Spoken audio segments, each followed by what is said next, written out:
Okay, so this video is on. I'm not going to post it as a reply, but it's in response to the title of Rosebush. It looks like Rosa Bougie, but I think it's Rosebush, an atheist, a YouTube atheist. The title was,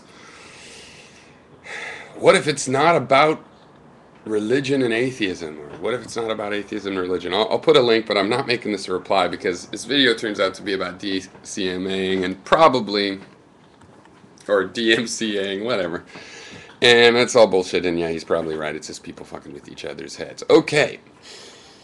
But when I saw the title, I thought, because this whole YouTube atheism thing is an interesting phenomenon. And I've watched it from the side. I've seen it for years now. I mean, as soon as I got on, it's a big part of philosophical YouTube. And I approve of people debating this around and around ad nauseum until they finally get off the merry-go-round. Um, But anyway, so I saw that title and I just thought, yeah, what if it's not? I didn't know it was going to be about DCMA, DMCA, or whatever.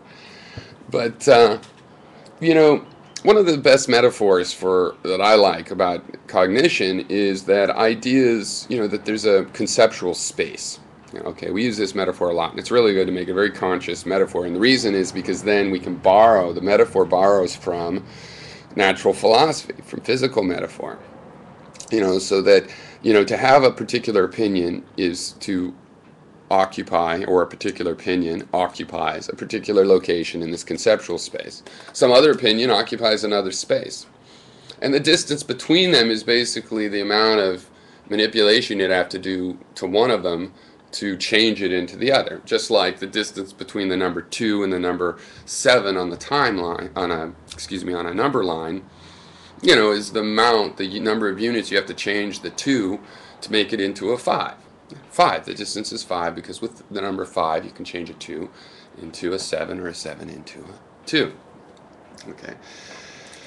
So, in that kind of a scheme, what's going on when you're going in circles? When you meet your exact opposite and you're going in circles, okay, it means one, that your tangents, your forces are oppositely aligned, but they're tangents on a circle. So you go in a circle instead of facing head to head.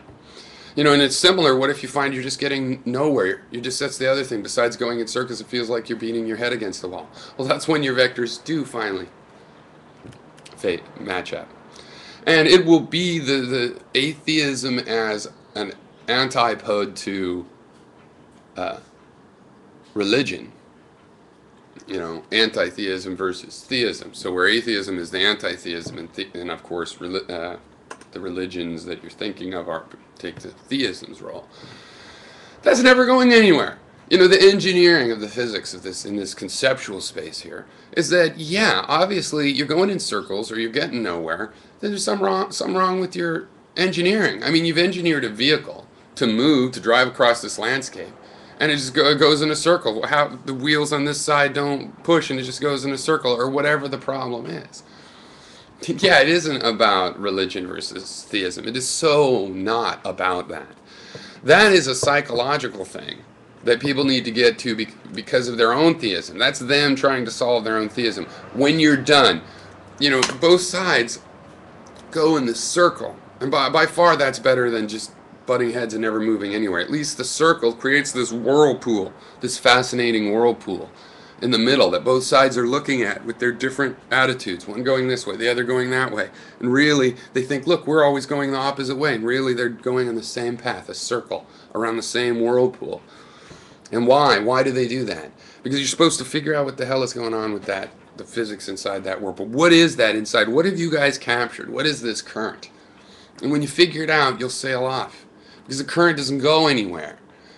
The only purpose of that current is how to escape a whirlpool. Former theists that know they don't want to be theists, but they're stuck staring at this whirlpool because they can't break the shape of the theistic ideas. They can't break a dogmatic impulse that it is programmed into them. They could replace every single word, every single concept, but it's a concept the same shape and size, and they all fit together the same. So it might be an animal, made of a different kind of material, but it's still the same kind of animal in its overall behavior. So when you're fascinated with this trap of a whirlpool that the harpies are by whirlpools, then you need to figure it out well enough to get out of it. You know, the only place it goes is down, really, that actual thing. So it's you know, but I could go into why culturally we need these people locked in creating and observing these whirlpools, but just to get past it, you need it like a step in a staircase, you know, that you're never going to go down again.